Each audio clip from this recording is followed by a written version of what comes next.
here we are with the 848. I have no idea what I'm doing, no idea how to even use this mic, but we're going to give it a shot.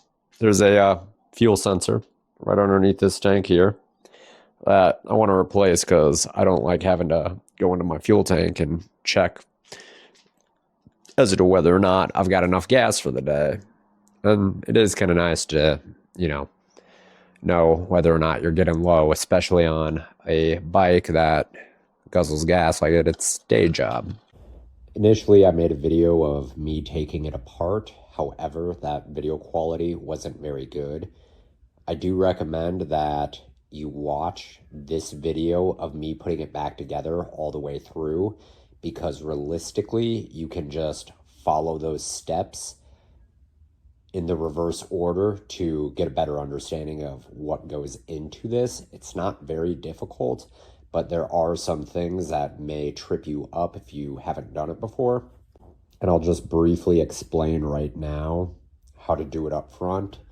But first, you can take off the seat. It's pretty easy. You got the 2 screws, 1 on each side. You just pull the material forward like that.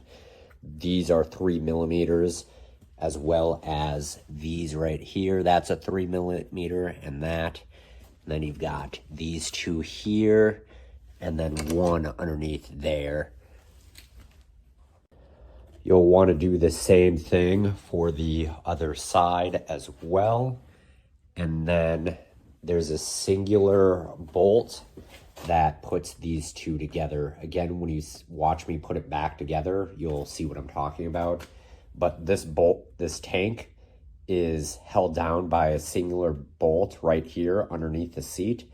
That is a 4 millimeter.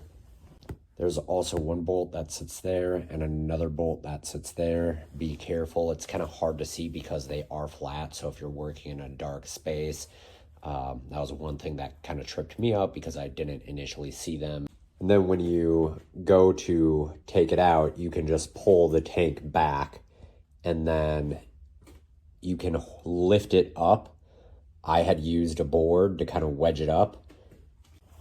And then that allows you to disconnect the 2 lines right here, as well as the 2 lines underneath as well. And then there's a short clip of me taking those lines off that I put when I was putting it back together. And then that kind of shows you how the gas comes out of that line. Might be helpful just to avoid some gas on your floor. And it probably goes without saying, but you probably want to make sure that you have your tank as empty as you can to eliminate any mess moving forward. So I had pretty much ran it out to empty before I even did this job. So when I did take the tank off and the lines off, there wasn't very much gas left. Now, I'd recommend, obviously, letting it run or running it dry as far as you can before you get to the point where you run out of gas. But if you need to, you can use a little turkey baster here to stick it in and get any excess gas out as well. And also just know that the thermistor is attached to the fuel pump, which does go up inside there, kind of like that. And so you do have to completely disconnect, like, I believe it's 6 bolts on the bottom of the fuel tank to pull that out. You'll see me doing it in the reverse order as well, but the thermistor is attached on like the white piece on that fuel pump, attached by that nylon zip tie. It will stink like gas, even if you don't have any gas. So I'd recommend, if you have any old towels or t-shirts, to cover it up just so that smell doesn't fill your garage up for the next 3 days. One last thing I do want to mention is that there is an O-ring at the bottom of the fuel pump. It may benefit you or behoove you to replace that O-ring if you are changing out that thermistor, because you don't want it to start leaking at a later point and then have to redo this all over. I will say I personally did not replace my O-ring. It seems to be in working order regardless, but up front you probably want to make sure that you do replace it. All right, so the tools you'll need for the job, I mean, realistically, the only thing you would need is the metric hex key set. These specifically, because the issue with these is they flex at the handle. So you want something a little more rigid for the bolts that are tighter, specifically on the tank. But if you have that, that's pretty much the only thing you'll need. The cable ties will, you want to make sure is nylon so that they resist gasoline. But outside of that, this is going to secure the thermistor to the fuel pump, specifically so that this goes like into that white piece, and then you put the zip tie around the two connecting the fuel pump to the thermistor so that it doesn't move. This part costs $80. The last I have is the flatheads here, because in order for me to take this part off, I had put the flatheads in to be able to pull it out. Because you can see the little notches there that were kind of securing it in. So once you're able to separate those two, then it came out pretty easy. Also, you'll want a block of wood to be able to keep the tank lifted up before you're able to get the lines out. So don't forget your block of wood. This is one that I just cut down to size and worked for me. I then pivoted the point up into where the tank would have its bolt, and so that kind of allowed me to leverage it up, and then I could get to those lines underneath. You need to rotate it as you're putting it in.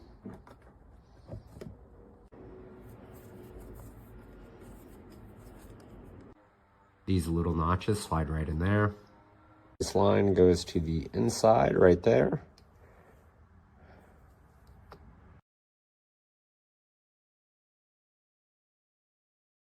And then you like squeeze this as you slide it on. It will snap as it becomes secure. My board is up too high, so I'm gonna have to lower it to get this one to fit in. Don't forget to reattach this piece. All right, so right now it kind of looks like it's floating above the bolt, so I might have to try to readjust some lines. All right, so I forgot that these little tubes get like placed right in there. So if you don't do that, the tank's gonna float. So make sure you reattach that. Ta-da. All right, now hopefully it'll sit just right. All right, perfect. It's now pretty much sitting on there. I think I just gotta slide it forward a tad. Yep, just a little bit more force and it goes right in. All right, then we got this little rubber doohickey, which I believe sits in between the tank and the bolt. So just like that. And this slides right in. Yes, these lines do cross, just like that. And so you got the big tube on the right and the little tube on the left.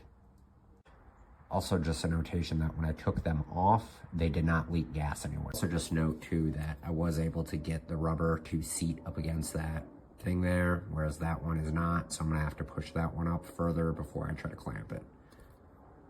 Ta-da. This bolt uses a 6mm hex key.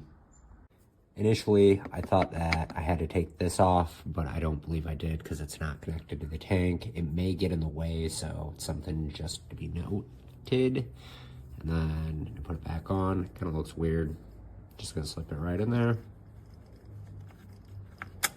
If you decide that you do need to take it off, just know it requires a 4mm hex key. All right, I think I got everything tightened up on the tank. I'm going to run some gas through it before I put all these plastics back on and see if it'll start and run without leaking everywhere. I don't want to put too much gas in, but I've got this 30 fluid ounces of ethanol-free gas that I'm going to run through. And I just want to look underneath, make sure that nothing's leaking. Now that I've got gas in it, I don't appear to see anything, so that's probably a good sign. All right, moment of truth.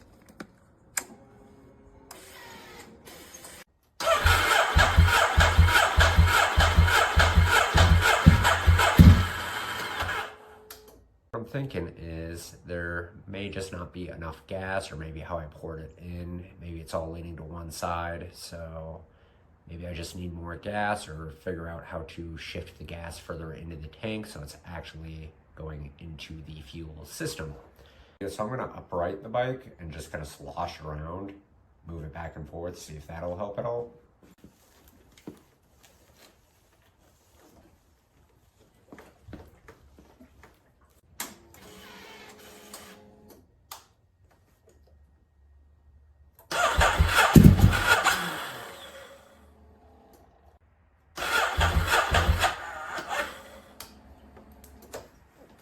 All right, we're gonna just keep trying. Maybe the fuel needs to go on through. I've left the key on a little bit longer to see if that has any impact on it. But yeah, maybe we just need to keep pumping the fuel that I did put in through, because maybe it's just dry at this point.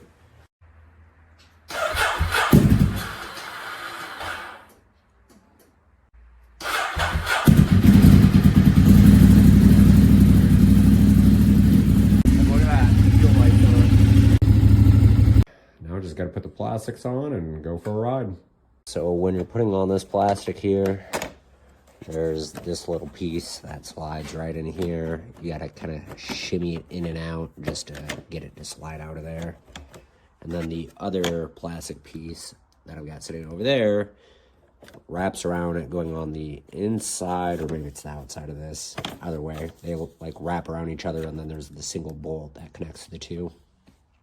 All right, so it looks like this left side, the left side is the first one, and then the right side sits on top of the left side. All right, so on this bike, we want to start with this bolt first, and then do this one underneath. Where is it? Right there. Man, my camera is just getting some serious glare. So anyways, we want to start here, then go here, and then work our way from here all the way down to these two.